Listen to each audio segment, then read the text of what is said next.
All right, good morning. Good morning. I've entitled today's lesson, Tithing According to the Scriptures. So, as you can tell by the title, we will be discussing a controversial subject. I intend to answer the question, what do the Scriptures actually teach about tithing? In doing so, I will reference many Scriptures. We will not take the time to look at each of these Scriptures. You have those references in your notes. When you have the time, look up these Scriptures to see if they say what I say they say. As it is, this lesson is going to take more time than we usually take because I want to cover all that the Scriptures have to say on this subject so that you can clearly understand what the Scriptures actually teach. Let us begin by reading Hebrews 7, verses 4 through 10. Hebrews 7, 4 through 10.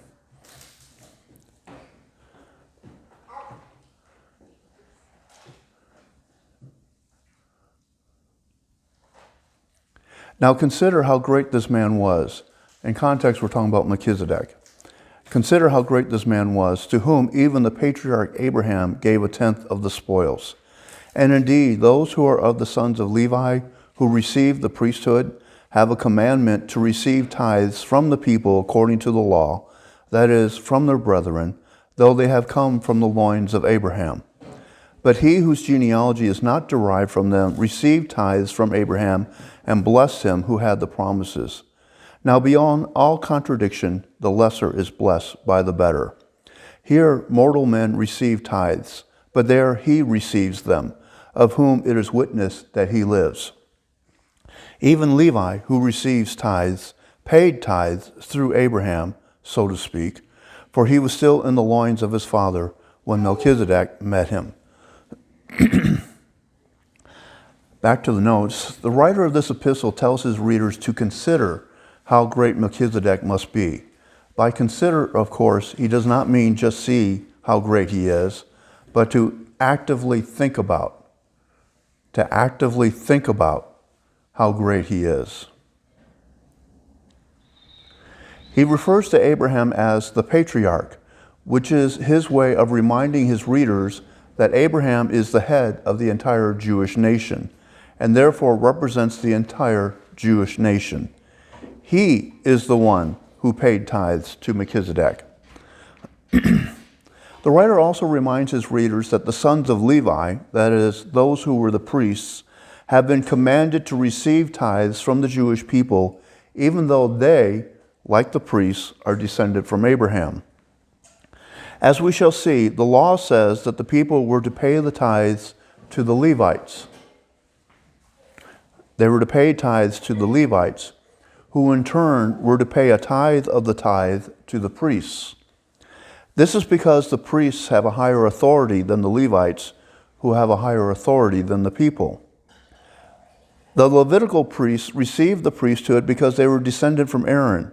That is, a man could be a priest if he could trace his genealogy back to Aaron. But Melchizedek, as the writer says in verse 3, is without genealogy. And as the writer says in verse 6, Melchizedek's genealogy is not derived from them, that is, from the sons of Levi. Melchizedek is not a descendant of Abraham, or of Levi, or of Aaron. His priesthood, therefore, is completely different than that of the Levitical priesthood. Yet he receives tithes from Abraham. This must mean that Melchizedek has a higher authority than even Abraham, and certainly more authority than the Levitical priests. Melchizedek also blessed Abraham. By referring to Abraham as him who had the promises, the writer is reminding his readers that Abraham has a special relationship with God, that Abraham had received promises from God which no one else had. Yet Melchizedek blessed Abraham and not the other way around. This act also shows how great Melchizedek is because, beyond all contradiction, the lesser is blessed by the better. There is the writer's favorite word again. As good as Abraham was, Melchizedek is even better. Verse 8 says, here, that is, in the priesthood of the sons of Levi, mortal men receive tithes, but there, that is, in the priesthood of Melchizedek, he receives them, of whom it is witnessed that he lives. Unlike the Levitical priests who are mortal, Melchizedek still lives. As the writer will go on to say later in chapter 7, the priesthood according to the order of Melchizedek is not obtained by birthright, like the Levitical priesthood is, because Melchizedek lives forever. Rather, one obtains the priesthood according to the order of Melchizedek by appointment. He gets it by appointment. This is another reason why Melchizedek is greater than the Levitical priests. They die, but Melchizedek does not. Not only did Abraham pay tithes to Melchizedek, so did Levi, for he was in the loins of Abraham when he paid tithes to Melchizedek. This means that the Levitical priests who received tithes paid tithes to Melchizedek. Once again, this proves that Melchizedek is a greater man than Levi or the Levitical priests. The Jewish readers of this epistle were very familiar with the Levitical priesthood and accepted it as ordained from God. The writer's point is that because Abraham and Levi paid tithes to Melchizedek, and because Melchizedek blessed Abraham, the priesthood of Melchizedek is greater and better than that of the Levitical priests. This is important because, as the writer will say later in chapter 7, Jesus was appointed to the priesthood according to Melchizedek by God himself, which makes Jesus greater and better than the Levitical priesthood. Notice what the writer does not say. He does not say that because Abraham paid tithes, we Christians should also pay tithes. Nowhere in Genesis was anyone commanded to pay tithes. Abraham paid tithes voluntarily. He paid them voluntarily, and only on the spoils of war, a one-time income. Genesis does not say that he paid tithes on his regular income.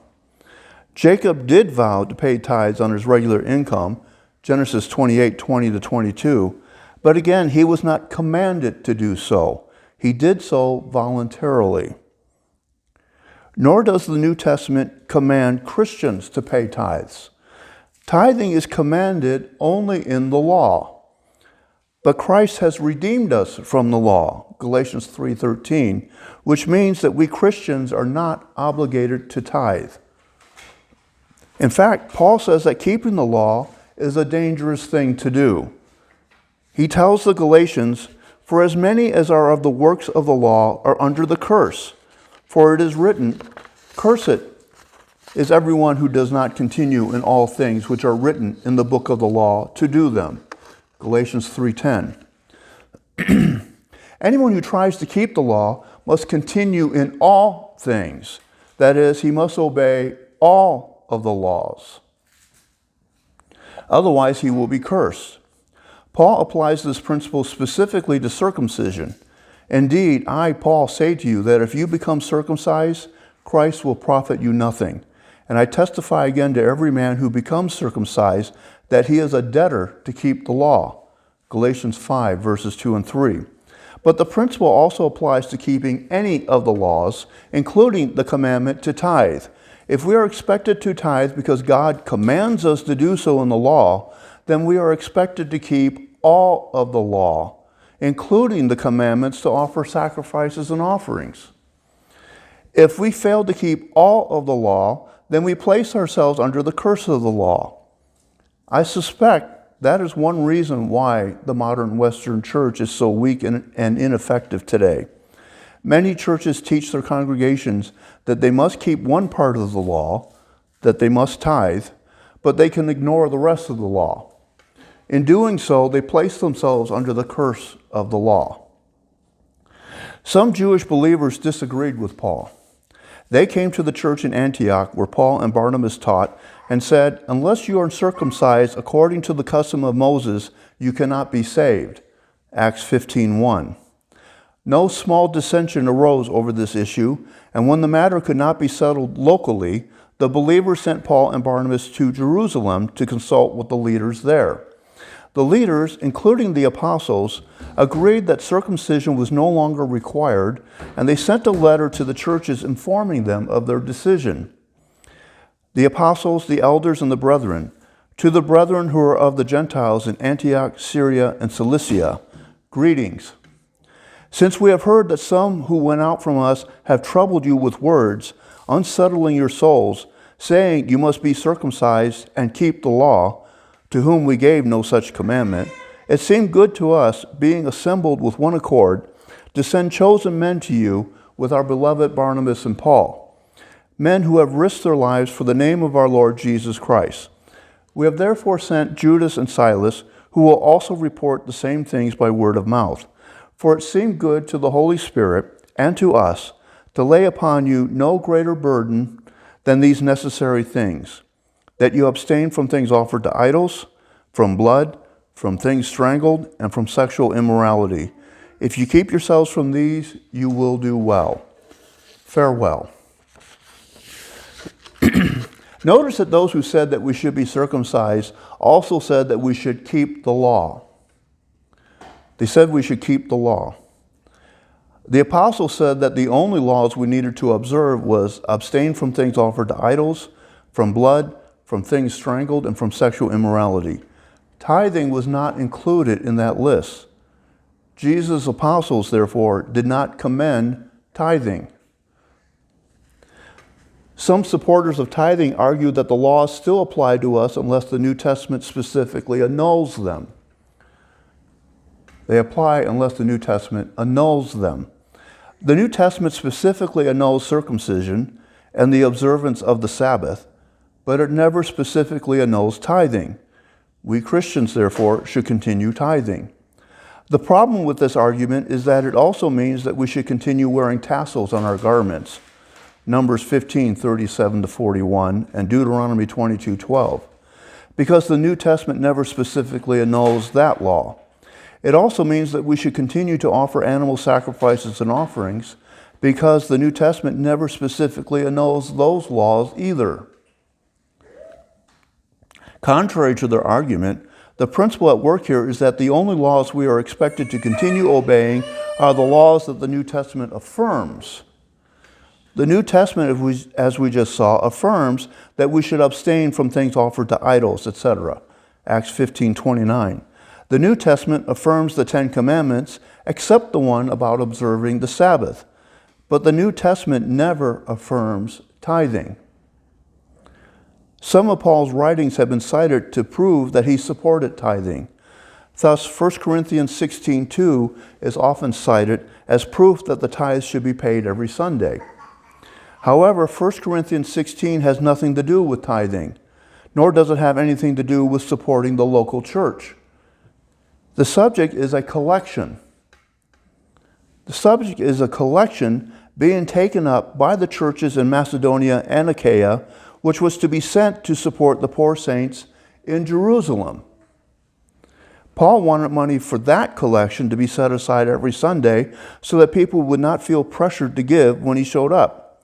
2 Corinthians 8 is also about this same collection and also has nothing to do with tithing or supporting the local church. Paul addresses the support of traveling ministers.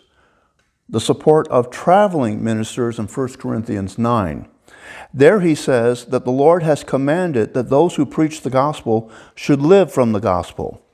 This would have been the perfect time for him to say that we should support our traveling ministers with our tithes, just like the Israelites supported the Levites with their tithes. But he does not do so. Instead, he notes that the temple priests got to eat from the sacrifices that were offered on the altar. Does that mean we Christians should be supporting our traveling ministers by offering animal sacrifices? Of course not. So Paul, like the other apostles, never commended tithing.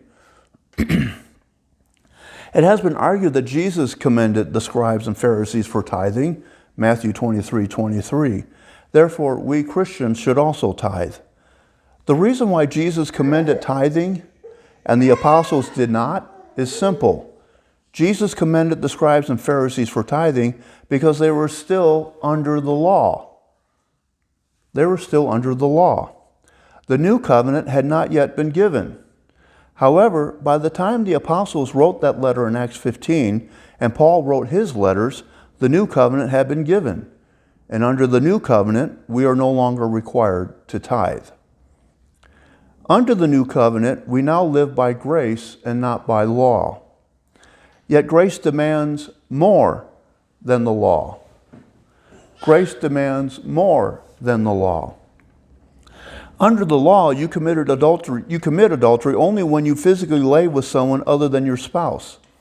Under grace, you commit adultery simply by lusting after someone who is not your spouse. Under the law, you commit murder only when you physically kill someone. Under grace, you commit murder by simply getting angry with someone. Under the law, you give 10%. Under grace, you give 100%. After all, you have been bought at a price, 1 Corinthians 6:20, which means that everything you own belongs to Christ. You should therefore give as Christ directs you to give. Does this mean that you give 100% of your income to the church? Not necessarily. Irenaeus, the bishop of Lyon, who lived only 2 generations after the apostles, addressed this very issue.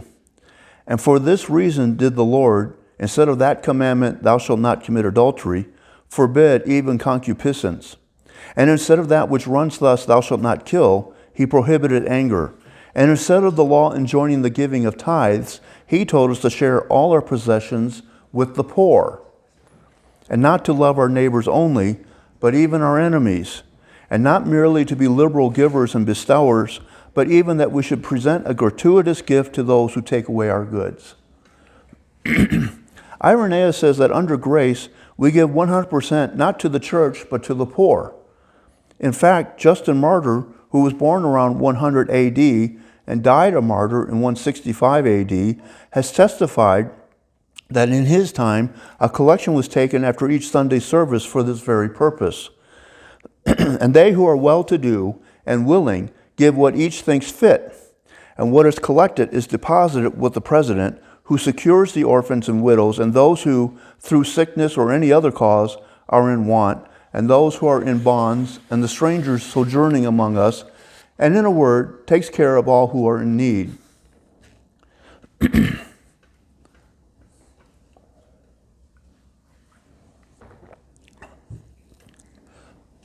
No one in the church taught tithing for his first 300 years.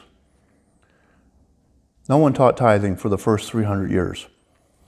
In fact, as we just saw, Irenaeus taught against it. The church also did not have full-time ministers at the local level for its first 250 years. The ministers were all part-time ministers who worked full-time secular jobs to support themselves and their families. The number of full-time ministers grew rapidly after 300 AD. The church also did not have its own buildings for its first 300 years. Everyone met in homes until then. That is why the believers were able to give all of their goods to the poor. None of it was needed to support the ministers in the buildings. If the scriptures clearly teach that the Christians should still tithe, why did the church not teach it for 300 years? Is it mere coincidence that some people in the church began to teach tithing at the same time it needed to support buildings and full-time ministers?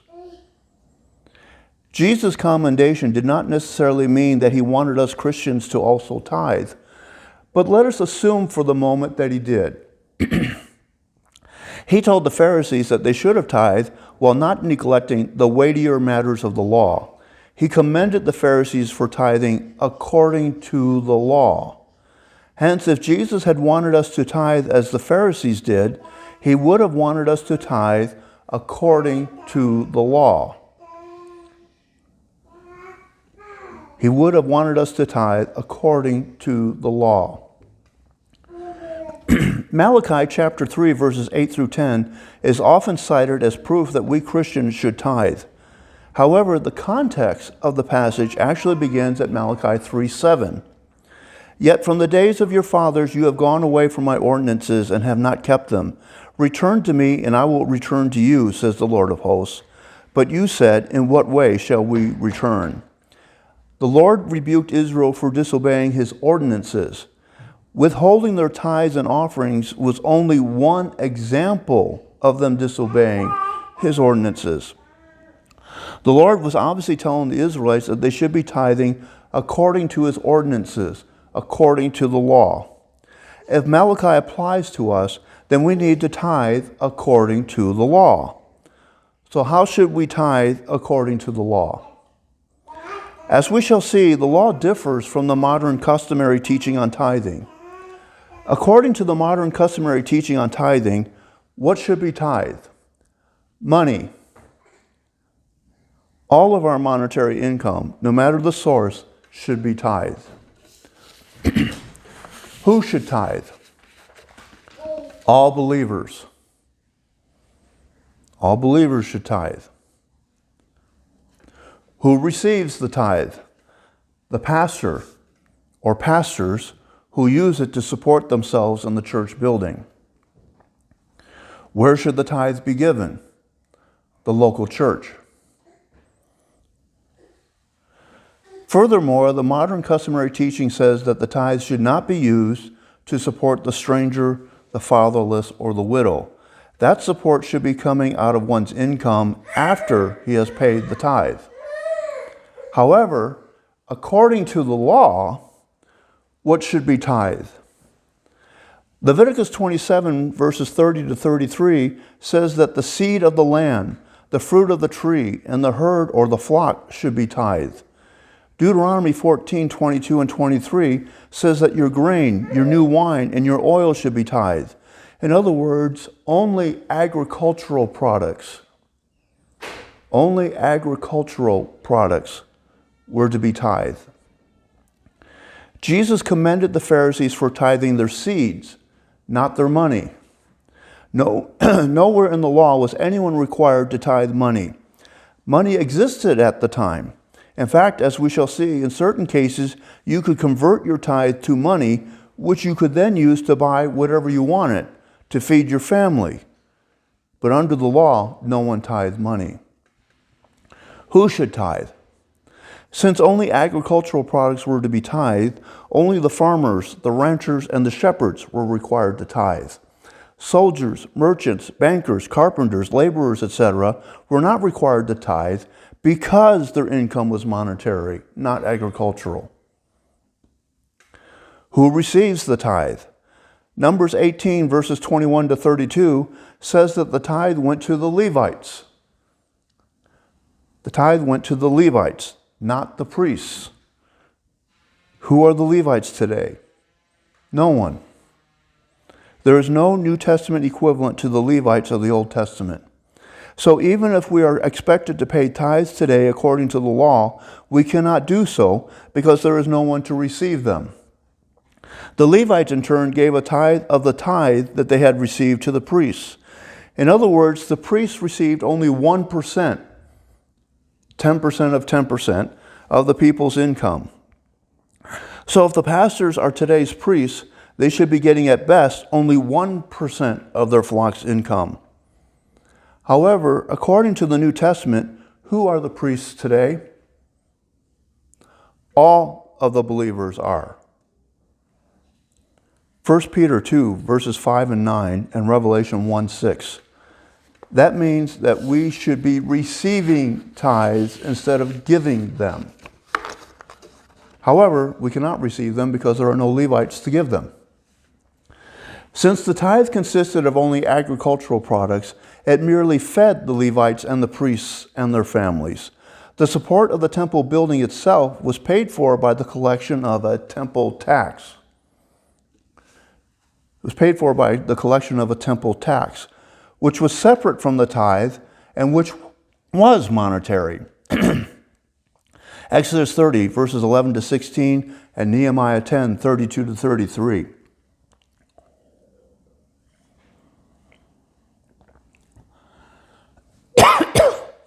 Excuse me. Since Jesus paid this tax for himself in Peter, Matthew 17, verses 24 to 26, perhaps we should be taxing the believers instead of encouraging them to tithe. Where should the tithe be given? Deuteronomy 12 says that the tithe should be brought to the place that God has chosen, which in Solomon's time became the temple. The law does not mention storehouses. The Hebrew word for storehouse used in Malachi is used throughout the Old Testament, where it is usually translated as treasure or treasury. When it refers to the treasures of the house of the Lord, it usually means the vessels of silver, gold, brass, and iron which were kept in the temple. Hezekiah is the first king to be mentioned as creating storerooms in the temple so that the priests had a place to keep the tithes and offerings. 2 Chronicles 31 verses 11 and 12. Nehemiah continued this practice, and we made ordinances to bring the first fruits of our dough, our offerings, the fruit from all kinds of trees, the new wine and oil, to the priests, to the storerooms of the house of our God, and to bring the tithes of our land to the Levites, for the Levites should receive the tithes in all our farming communities. And the priests, the descendant of Aaron, shall be with the Levites when the Levites receive tithes. And the Levites shall bring up 1/10 of the tithes to the house of our God, to the rooms of the storehouse. Nehemiah 10, verses 35 to 38. In fulfillment of Numbers 18, the people brought the first fruits directly to the priests, who put them in the storerooms, but brought the tithes to the Levites where they lived. The Levites had been given 48 cities throughout the land of Israel. The people brought the tithes, not to the storehouse, but to the Levites' communities. The Levites then brought the tithe to the storehouse for the priests. So the tithes given by the people never went directly to the storehouse. Deuteronomy 12 does say that the people should bring the tithe to the temple, but it does not say that once they arrived, they should give the tithe to the priests, who would then put it in the storehouse. Instead, Deuteronomy 14, verses 22 to 27, says that when they were then to eat the tithes themselves. They were to eat the tithe themselves. Furthermore, it says that if the place that God has chosen, the temple, is too far away, how far away is too far away is never addressed, you should exchange the tithe for money. And then, after you arrive at the temple, you can use the money to buy whatever food or drink your heart desires, and have a feast for yourself and your family, as long as you also invite the Levite. Once again, the people's tithe never made it to the storehouse. As if to complicate matters, Deuteronomy 14, verses 28 and 29, says that every third year, the tithe was not to be brought to the temple at all. It says that the tithe was to remain at home. It was to remain at home, where it was used to feed the Levite, the stranger, the fatherless, and the widow.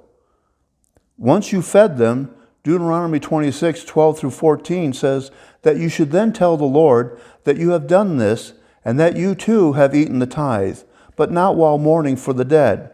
Once again, the people's tithe never made it to the storehouse. The only tithe that made it to the storehouse, according to the law, was the tithe of the Levites, not the tithe of the people.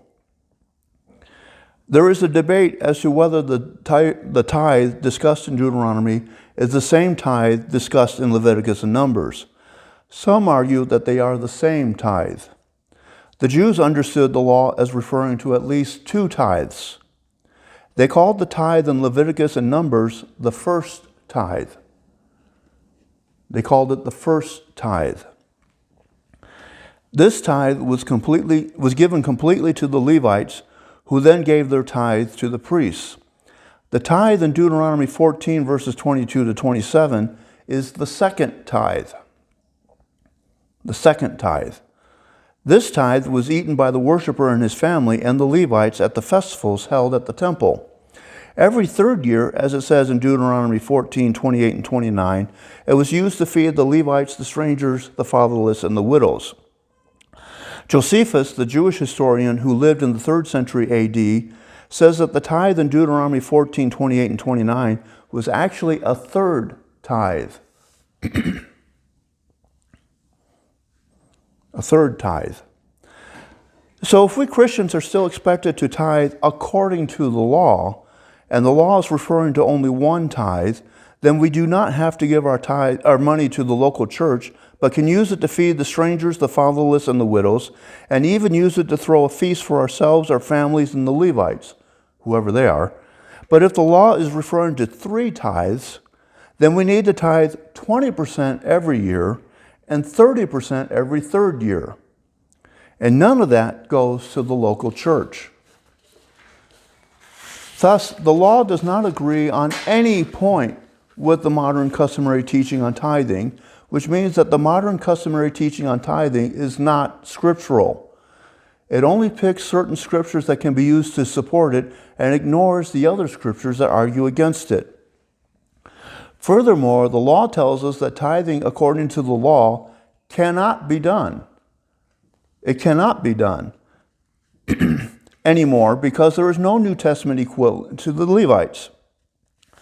Therefore, even though Jesus commended the Pharisees for tithing according to the law, he could not possibly have wanted us to continue tithing according to the law. The scriptures, therefore, do not teach that Christians should be tithing. They do, however, encourage Christians to give. They encourage Christians to give. As Chuck Smith, the late pastor of Calvary Chapel, Costa Mesa, said in his teaching on Malachi 3:10, "Now I do not, and you know that I don't, preach tithing as a requirement or as a law. You know that oftentimes I have spoken to you of the grace of God, and that God will never be a debtor to any man, and how that our blessings from God are not predicated in this covenant of grace upon our obedience to the law, our faithfulness in devotions, our faithfulness in tithes, or whatever. Where the people at one time related to God through the law, God has chosen that we should relate to him in love. God has chosen to bestow upon us his blessings on the basis not of our obedience or faithfulness to the law, but upon the basis of his grace towards us. So that all of God's blessings are bestowed upon my life, not because I merit them, not because I deserve them, but because God just loves me, and I just can't help that. I am so thankful for it, that God just loves me so much he wants to give to me. Now, wouldn't it be rather stupid for me to say, oh God, don't do that, Don't do that. You're too good, Lord. I often say you're too good, but I don't say stop. I appreciate the goodness of God. I thank God for his grace, and I thank God that I can relate to him in love, not the law. I feel sorry for people who have a legal relationship with God. Oh, how I thank God for this love relationship that I have. I love him, he loves me, and it's just a neat deal. Because he loves me more than I love him, and he is always showing to me how much he loves me. Quite often, he is showing me how much he loves me right after I have failed so miserably, just so I won't get discouraged. By his grace, he just sort of says, hey, I know your frame, I know you're but dust, I still love you anyhow, and I want to show it to you. God just is constantly overwhelming me with his love. However, there is a divine law involved in giving. I would be derelict as a minister if I did not point out to you a divine spiritual law that God has enacted in this universe. The law is basically expressed in the New Testament in these words: give, and it shall be given unto you. Measured out, pressed down, and running over, shall men give into your bosom. Luke 6:38. Now that's a spiritual law of God. The more you give, the more you will receive. Paul the Apostle expressed it by saying, he who gives sparingly will receive sparingly, but he who gives bountifully will receive bountifully. 2 Corinthians 9:6. It's a divine spiritual law. End quote. Jesus encouraged us to give. Paul encouraged the churches to give so they could help their poor brothers in Jerusalem. Paul also pointed out that the traveling ministers, those who preach the gospel, have every right to have their physical needs met by those who are receiving the benefits of the gospel. He just does not say that the minimum giving is 10%. This means that everyone is free to give as he or she thinks fit. This passage in Hebrews, therefore, does not teach that we Christians should also tithe. The only point that the writer is making is that because Melchizedek received tithes from Levi and Abraham, and because Melchizedek blessed Abraham, Melchizedek is a greater man than Abraham, and the priesthood of Melchizedek is better than the priesthood of the sons of Levi. This is an important point because the writer will go on to show that Jesus has been appointed to the priesthood of Melchizedek, which makes Jesus a greater man than Abraham and his priesthood better than the priesthood of the sons of Levi. And that's it for today.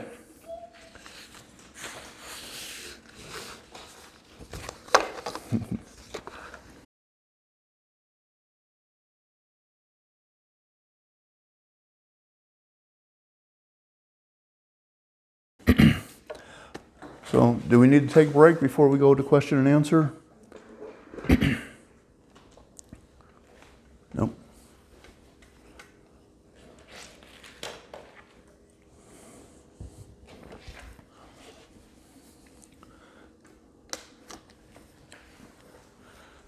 So, any questions, comments, thoughts?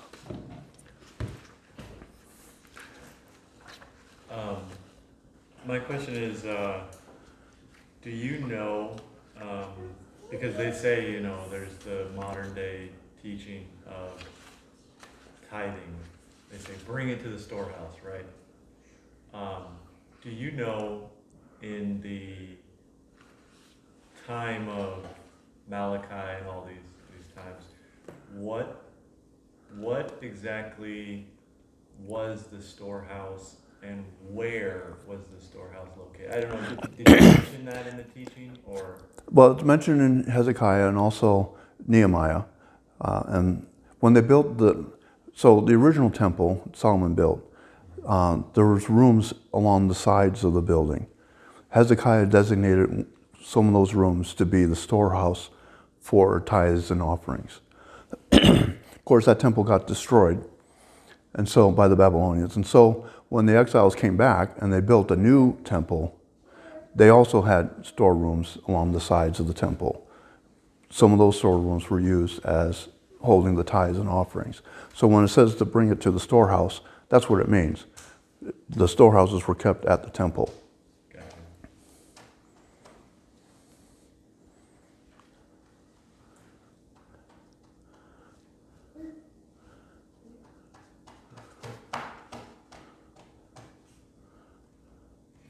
So another question, I was trying to follow as you're teaching and taking notes. I kind of missed on some of the things you were saying.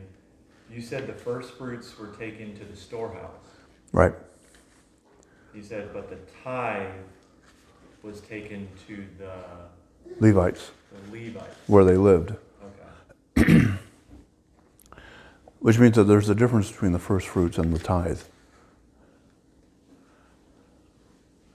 So what exactly are the first fruits? I mean, I know That's a good question because it's described in the Old Testament as the best of the new crop. So whenever the trees, for example, produce fresh new fruit, you take the best of it. But nowhere does it say how much of it. Oh, The tithe specifically says the reason why it's called the tithe is because you take 10%.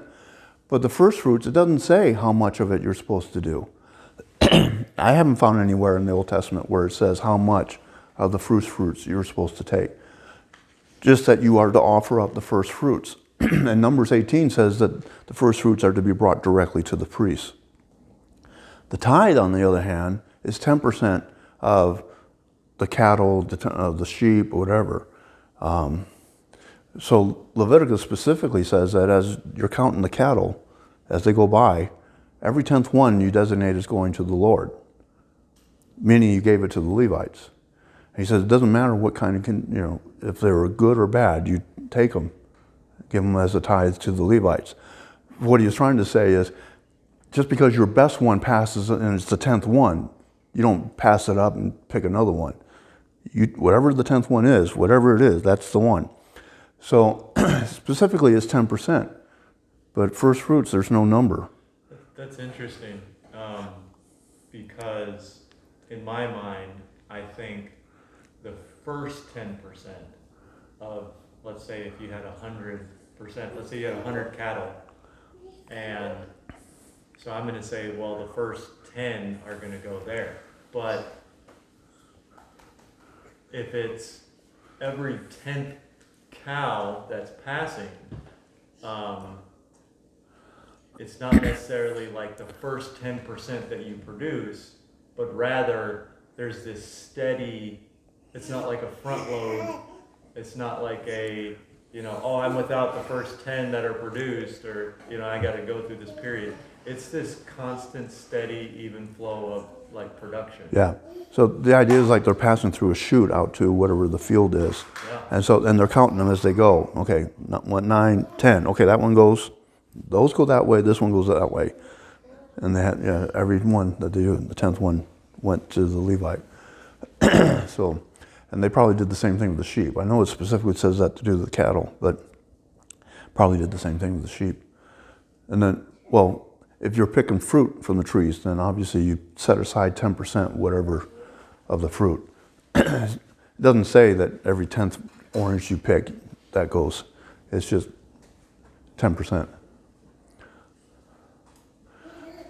I like the point you made where the context of Malachi 3:10 goes back to 3:7, and how I think the theme, and you and I have talked about this before, so it wasn't in the teaching, but the theme of Malachi was in chapter 4, is to keep the law. Right.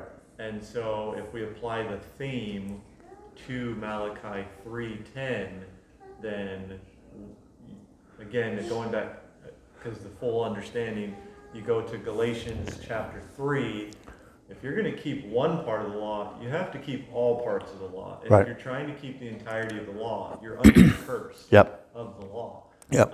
So we talked about that, but I thought that was a good point of getting the context of Malachi 3:10, Right. is to go back to, you need to keep it according to the ordinances. So I thought that was a good point. You were going a little, because you were going through the study, you brought up Galatians 5 about circumcision. I'm not fresh on the mind on what it was. Could you repeat what you said? I know I can go back to the notes, but I just want to understand it. You said that Galatians mentioned about circumcision in the law. Was that like a similar Galatians 3? Yeah. Okay. So what he does in Galatians 3 and 4 is he sets up the principle of, if you want to keep part of the law, then you're obligated to keep all of it. Otherwise, you're under a curse. But Christ has redeemed us from the law, so we're not obligated to keep it. Therefore, then in chapter 5, he says, if you get circumcised, and that means Christ avails you nothing. Christ profits you nothing if you get circumcised, because now you've gone from the grace of Christ to the law. Now you're obligated to keep the whole law because you got circumcised. And so that's why Christians don't circumcise. So Galatians 3 and 4 was setting up if you take this step, you got to do all of it. Right. And then Galatians 5 was, since you took this step, now walk in it. Right. Kind of deal? Is Right. that the right understanding? Yeah. Okay. Yeah. But basically what he's saying is, you have your choice. You can either follow the law or you can follow Christ. If you're following Christ but you choose to follow the law, then Christ means nothing to you. Christ doesn't avail you. So don't put yourself under the law. Follow Christ. Yeah. The other interesting thing that I didn't bring up was, going back to Malachi, is I find it interesting that those who support tithing only quote that one passage from Malachi. Well, if Malachi applies to us, why doesn't all of Malachi apply to us? Well, Malachi chapter 1 and 2 says to the Levites and the priests, you guys are under judgment because you keep bringing to me the blemished animals as sacrifices. Try doing that to your governor. See what he does. But that's what you guys do. You don't respect me. You don't honor me because you're bringing me the leftovers instead of the best. So you should bring me the best animals and offer them up as sacrifices. That's what he's saying. Bring me the best animals. Well, how come those who support tithing don't go, well, see, Malachi also says we're supposed to bring the best animals and offer them up as sacrifices. Why aren't we required to do that? And they'll say, well, because the New Testament nullifies offering sacrifices. No, it doesn't. I can't find anywhere in the New Testament where it specifically says Therefore, we are no longer obligated to offer up animal sacrifices. But it's just generally understood. But it's understood because we're no longer obligated to keep the law. Right. And we also understand that Christ is the ultimate sacrifice. And his sacrifice actually pays for sin and eliminates sin. Therefore, there's no need for more animal sacrifices. The reason people had to keep offering the animal sacrifices is because the animal sacrifice only covered sin. So if you sinned again, then you had to have another sacrifice. So But- it's the general understanding of the New Testament that should put the Old Testament or the law Right. specifically in its rightful place. Exactly. The general understanding. Right. Okay. And then that leads me to another question, because I've gotten in conversations with people who have, and I was one of them. I used to, before I was, shown the scriptures and I was under the tithing, understanding that that's what we should do and things like that. And one of the things that they would hold Christians with is the devourer. And so as I started trying to explain to other believers that we're no longer, we should no longer be tithing, because how do we do it? Why would we do it, given, the New Testament and everything? One of the questions I asked somebody, and I'd like to get your response on this. I asked, okay, so is the devourer still coming after people if they're not tithing? Because that's the modern day teaching, is the devourer is going to, and they're going back to, Malachi, I believe it is. Mm-hmm. And so I said, okay, so is the devourer still, let's say, relevant today? Does it still exist? Is it going to happen if you're not tithing? And that was my question to them, to try to get them to respond and kind of see where we go from there. What would you say in that case? I would say, of course, the devourer is just another word for Satan. Oh, okay. And he's the one that's going after everyone. And so if under the law, if you didn't tithe, then Satan had permission to go in and take your possessions and cause grief. Under the New Testament, Satan still goes about seeking whom he may devour, like a roaring lion. But the rules have changed. Now it's, are you obedient to Christ? And if you're not, then Satan has free reign to come after you. I didn't know that. I didn't know the devourer was a word basically to describe Satan. But that makes sense, because he used like a lion seeking who he's going to devour. Right. I mean, that's amazing. I didn't know that. And so, again,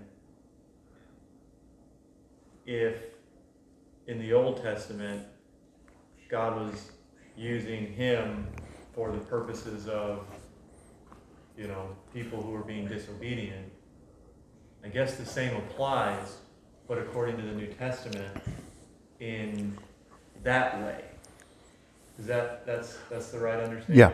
Okay. Yeah. That's cool. So, what the purpose of the law was to teach us what God's principles are. Not necessarily that this is the procedure, but what his principles are. So, for example, the reason that they had to offer up sacrifices was because of sin. And the teaching was, it takes a sacrifice, it takes the shedding of blood to remit sin. Like Hebrews says, without sacrifice, without the shedding of blood, there is no remission of sin. That was the whole point of the law under the Old Testament, was to teach that you need a sacrifice, a blood sacrifice, to remit sin. Well, that's supposed to be a pointer to Christ, who is the ultimate sacrifice. And his blood does remit sin. It does get rid of it. Which is why we no longer have to do the animal sacrifices. So what was the purpose of tithing? What was it supposed to teach?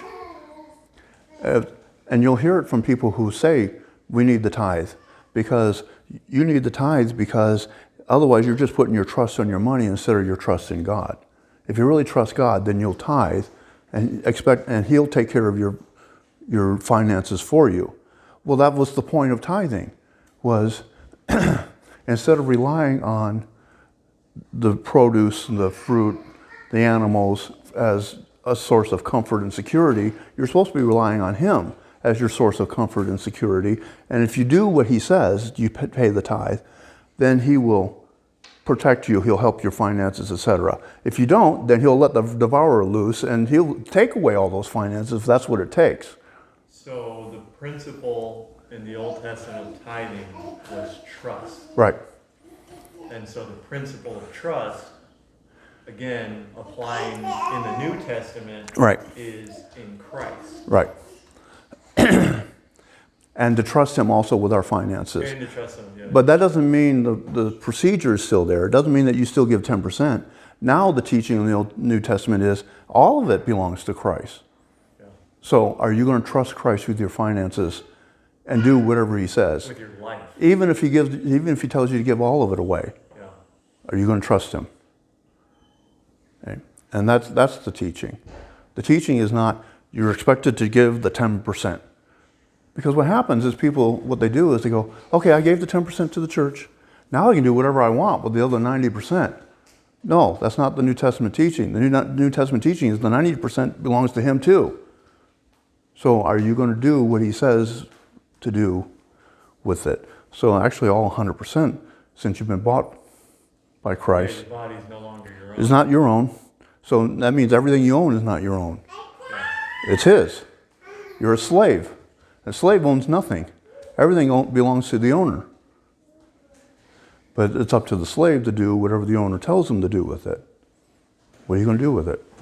So there again, it comes down to, are we going to trust our finances or are we going to trust Christ? But the difference is, we're not just giving Him 10%. It's all His. Now, that's not always easy to live that way, to think that way, but that's what He says. And then, where's the devourer part come in? Well, if you don't do what He says to do, then He may very well take away your finances, get you to the point where you're so poor that you finally have to trust Him. Yeah. But it also says if you give, then you'll be given. Which means if you don't give, you're not going to get. So the principle, that's the idea behind tithing, was to teach a principle. It doesn't mean that we're supposed to keep paying 10% from here on till forever. It means that, do we trust God with our finances? And if so, what are we going to do? In that time, because that's the connection people will say, because we attribute our finances with their cattle. And in that time, their food was obviously what's going to support them. And so that's how they kind of make the cattle and finance Yeah. switch. Yeah. But again, if the food is like what's keeping you, then are you going to put principle trust in God to keep you? And if you don't, then Yeah. But see, even if we're going to live by the law, we do have people who produce agricultural products. So they're the ones who would be expected to tithe, not me.